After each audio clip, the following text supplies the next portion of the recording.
وَإِذْ أَخَذْنَا مِيثَاقَكُمْ وَرَفَعْنَا فَوْقَكُمُ الطُّورَ خُذُوا مَا آتَيْنَاكُمْ بِقُوَّةٍ وَاسْمَعُوا قَالُوا سَمِعْنَا وَعَصَيْنَا وَأُشْرِبُوا فِي قُلُوبِهِمُ الْعِجْلَ بِكُفْرِهِمْ قُلْ بِئْسَ مَا يَأْمُرُكُمْ بِهِ إِيمَانُكُمْ إِن كُنتُم مُّؤْمِنِينَ۔ ترجمہ: اور یاد کرو جب ہم نے تم سے عہد لیا اور کوہ طور کو تمہارے سروں پر بلند کر دیا اور فرمایا مضبوطی سے تھام لو اس کو جو ہم نے تمہیں عطا کی ہے، اور سنو، انہوں نے کہا ہم نے سنا اور نہ مانا، اور ان کے کفر کی وجہ سے ان کے دلوں میں تو بچھڑا رچا ہوا تھا۔ اے محبوب تم فرما دو اگر تم ایمان والے ہو تو تمہارا ایمان تمہیں کتنا برا حکم دیتا ہے۔ وَإِذْ أَخَذْنَا مِيثَاقَكُمْ، اور جب ہم نے تم سے عہد لیا۔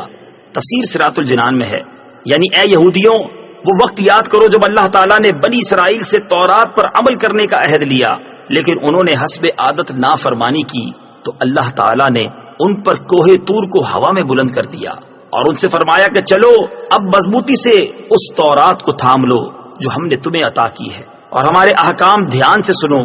بنی اسرائیل نے ڈر کے مارے دوبارہ اطاعت کا اقرار تو کر لیا، لیکن ان کے دل کی حالت پہلے جیسی ہی رہی، اور شریعت کا حکم چونکہ ظاہر پر ہوتا ہے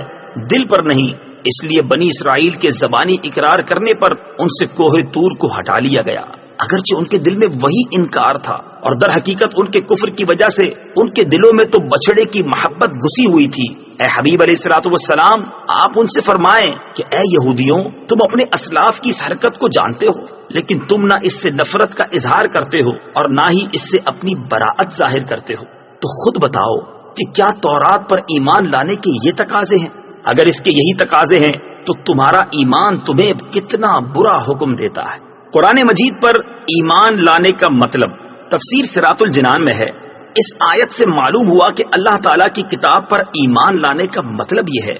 کہ اس کے تمام احکام اور سب تقاضوں پر عمل کیا جائے اور ان کی خلاف ورزی نہ کی جائے۔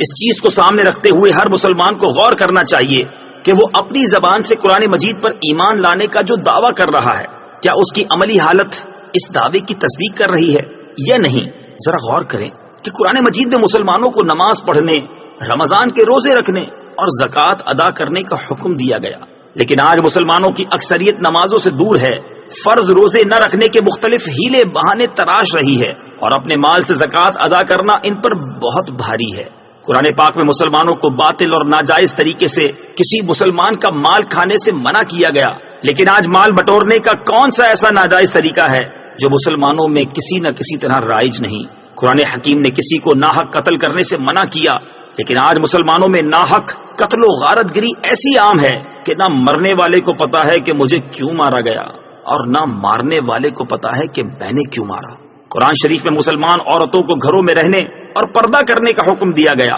لیکن آج ہمارے معاشرے کا وہ کون سا طبقہ ہے جس میں مسلمان عورت سج سنور کر اجنبی مردوں کے سامنے نہیں آ رہی، بلکہ آج مسلمانوں میں ہی کچھ لوگ عورت کے پردہ کرنے کو دقیانوسی سوچ اور تنگ ذہنی قرار دے رہے ہیں۔ اے کاش کہ ہم بھی اپنے زبانی ایمان و محبت کے دعووں اور بے عملی و بد عملی کے درمیان کا تضاد اور فرق سمجھنے میں کامیاب ہو جائیں، اور ہمیں بھی اس بات پر غور کرنا نصیب ہو جائے کہ ہمارے جیسے اعمال ہیں، کیا ہمارا ایمان ہمیں ان اعمال کا حکم دیتا ہے یا ہمارے ایمان کے تقاضے کچھ اور ہیں؟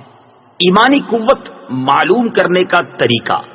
اس آیت سے یہ بھی معلوم ہوا کہ جب تک دل میں برائی کی لذت و حلاوت موجود رہتی ہے تب تک ایمان اور نیک اعمال کی شیرینی اس میں داخل نہیں ہو سکتی، اور گناہوں پر اصرار ایمان کی مٹھاس اور عبادت کی لذت محسوس نہیں ہونے دیتا۔ یاد رہے کہ نیکوں اور نیکیوں سے محبت ایمان کی علامت ہے، جبکہ بروں اور برائیوں سے محبت ایمان کی کمزوری کی علامت ہے۔ لہذا ہر شخص کو چاہیے کہ وہ اپنی ایمانی قوت کو اپنے قلبی میلان سے معلوم کرے، کیونکہ جن دلوں میں فلموں، ڈراموں، بے حیائیوں اور گانوں کی محبت ہو، ان دلوں میں نماز، ذکر، درود اور تلاوت کی محبت نہیں سما سکتی۔